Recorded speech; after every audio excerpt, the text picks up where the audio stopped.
My name is Corinne. Believe it or not, at 34, I've recently become obsessed with a boy band.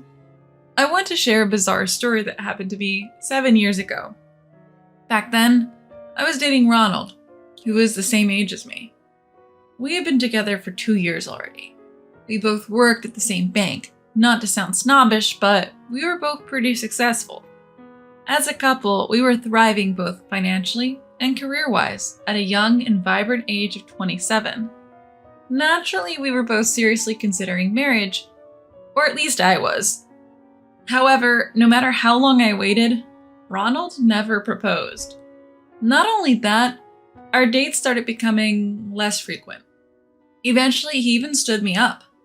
Worse yet, it was the day we were supposed to go see a movie I had been wanting to watch.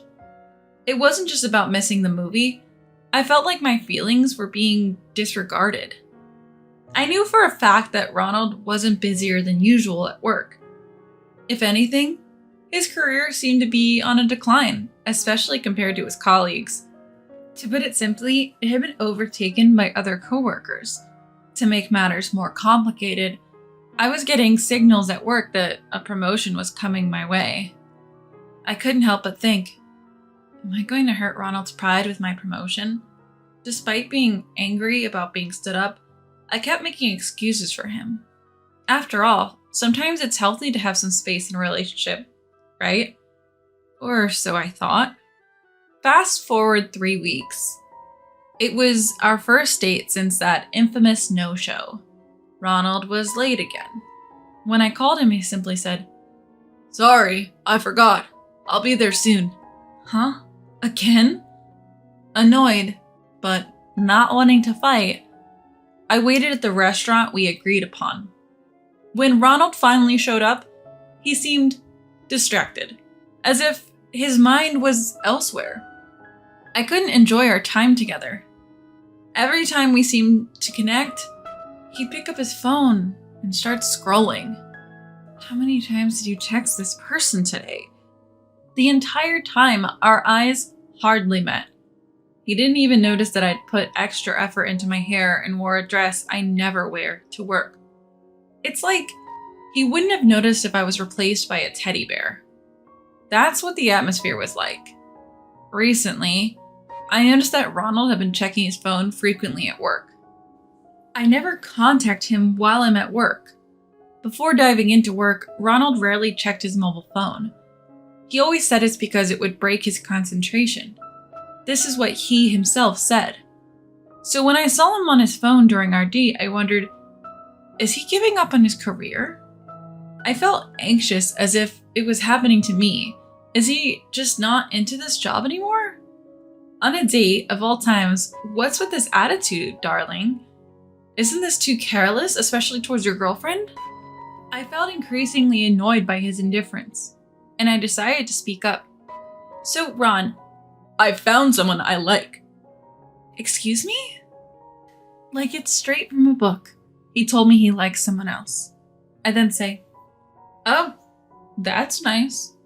Who is she?" "I think it would be miserable for us to stay together if neither of us intends to marry. It's better if we're with someone we actually like." It seemed he didn't realize how absurd it was to say he'd found someone else.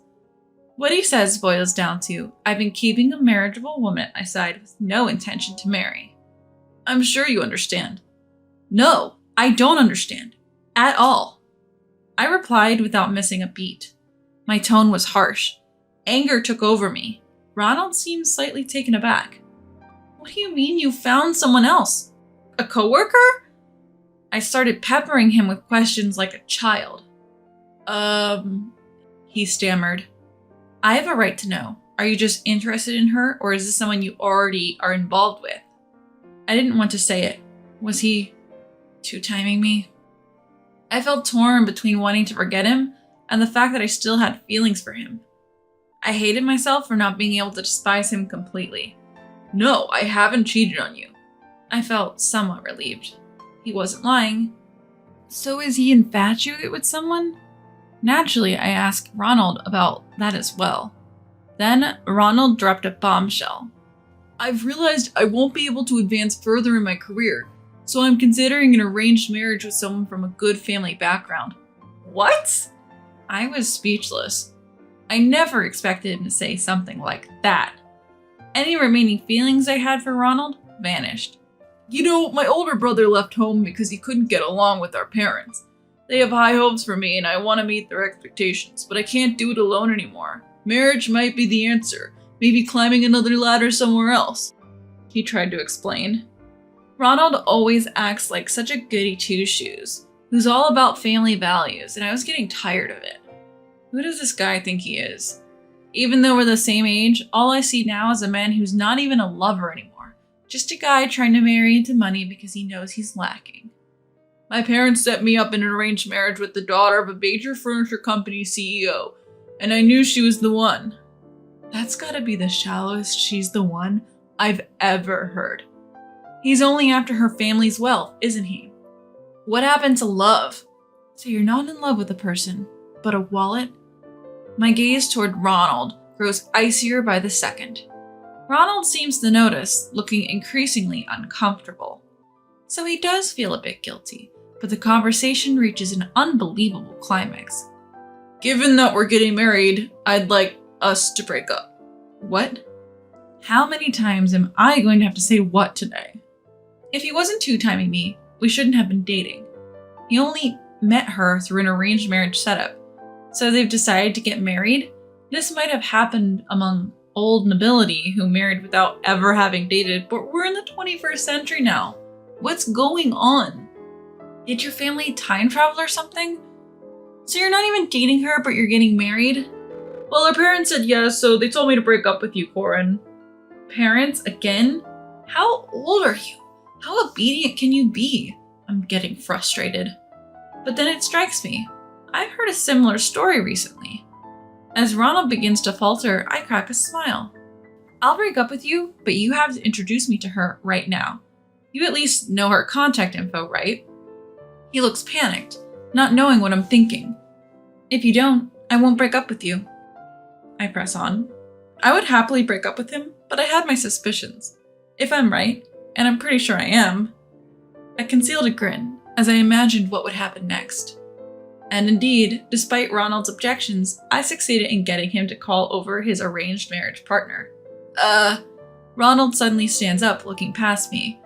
I realized his arranged partner must have arrived and quickly turned around. I burst into laughter, clutching my stomach. I know it's not ladylike, but I couldn't help it. His arranged partner also recognizes me and exclaims, Corin? Oh, I knew it. I was thinking this sounded familiar. There aren't many heiresses in this neighborhood having arranged marriages, you know. Laughing heartily, I approach my arranged marriage partner, take her hand, and guide her towards our table. Ronald, looking utterly confused, keeps repeating, What? What? Frederica, if you didn't say no yet? In response to my comment, Frederica, my arranged marriage partner, or should I say, just Frederica, stomps her feet and says, I've been saying I really don't want this. You should just tell the truth, I suggest. What if they object? Frederica replies. Watching our exchange, Ronald interrupts. Hold on. What's going on? Why are Miss Frederica and you, Corin, chatting like you know each other? Are you acquaintances? Sisters. What? Ronald's eyes widen, unable to keep up with my straightforward answer. Look, Frederica is my fraternal twin sister. You are proposing to my sister. What? But you have different last names. Stop lying. Ronald starts to get heated, and I playfully calm him down, saying, Whoa. No point in lying about this, just chill. I am chill, but you have different last names and you don't even look alike. Or do you? Apparently he's starting to see the resemblance. He keeps comparing our faces. I don't blame him. Most people have the same reaction when they see us sisters. Not all twins look like copies of each other, you know. There are many twins who don't look alike. There was a time when I mentioned our parents got divorced when I was in high school. I never talked about having a sister. Mom took me and Dad took Frederica. That's why we have different last names. No way, such a story. I didn't want this story either. A love triangle involving my sister and an arranged marriage? but it perfectly matches what I heard from Frederica the other day. I can't help but suppress a laugh. This time, I just let it out. Corinne, listen, don't get me wrong. It's not like I want to be with him or anything. Feeling sorry for her, I reply, "It's okay, I understand. I heard everything. Just tell him the truth." Frederica takes a sigh of relief and faces Ronald. "Mr. Ronald, I apologize. I'm already in a committed relationship." "What?" Ronald's mouth stays open as if it's broken. He just repeats, "What?" losing all vocabulary. "I hadn't settled on a marriage yet, so I didn't tell Dad. Then this arranged marriage happened. I'm really sorry, Ronald. I can't be with you."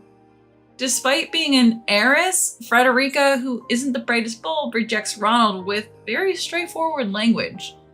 I burst into laughter, holding my stomach while Ronald stands there in disbelief. "Impossible. Impossible." Confused Ronald and a relieved yet hesitant Frederica make quite the picture. Miss Frederica, could you consider?" "Sorry, I can't do it. I came to tell you that today." Frederica apologizes, yet the word "can't" comes out with undeniable force. Ronald freezes, eyes wide, as if he's lost his soul. His expression is so funny, it's painful to look at. Stomach and throat hurt from trying not to laugh. "Can you at least tell me why you can't?" Ronald persists, wanting a reason despite the blunt "can't." It's clear that his motivation has nothing to do with affection for Frederica. I feel contempt more than disbelief at his obvious desire for Frederica's wealth. Probably because everything about you is a no-go, Frederica's boyfriend is a successful entrepreneur, a CEO of an IT company. She's not going to choose a man like you who's looking to marry up. Everyone thinks her current boyfriend is the better choice. I throw Frederica a lifeline, to which she shyly replies, "I really like him. His face, his personality, everything. That's why it won't work." In other words, she's indirectly telling Ronald she doesn't like anything about him. As for Ronald, well, his face isn't bad, but his personality is another story. I totally get why Frederica wants to end things this way. Besides, my boyfriend isn't looking for an arranged marriage. I just found out you were dating Corinne. Marrying someone who would betray her is just unthinkable. The sharpest no Frederica has ever delivered. I almost applaud. "Corinne, can I go? I have plans with him," Frederica says. "Yeah, sure. Take care," I reply.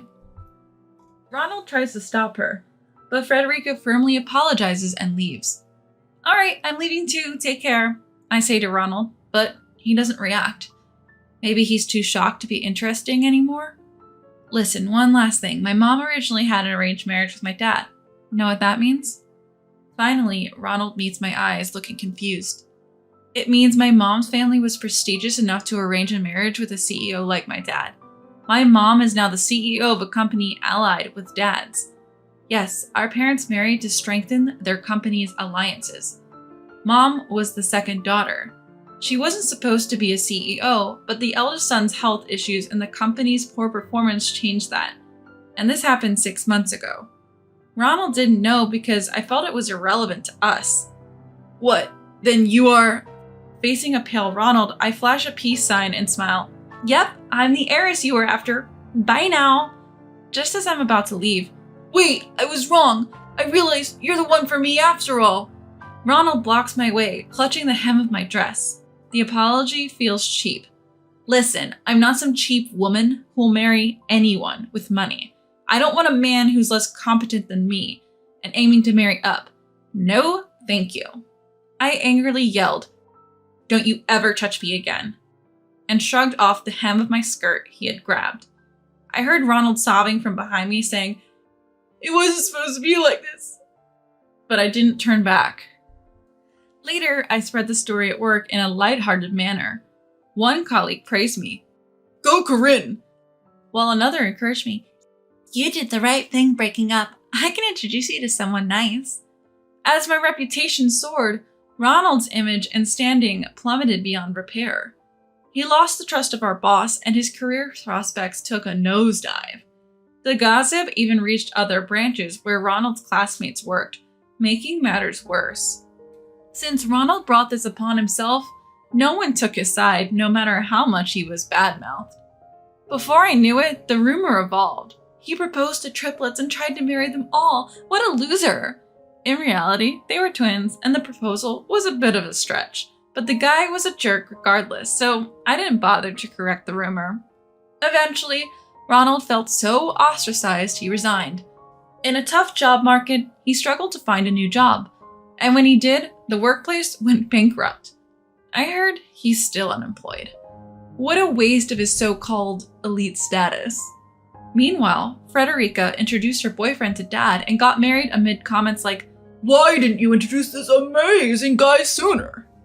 I also got promoted and was climbing the corporate ladder that Ronald had abandoned.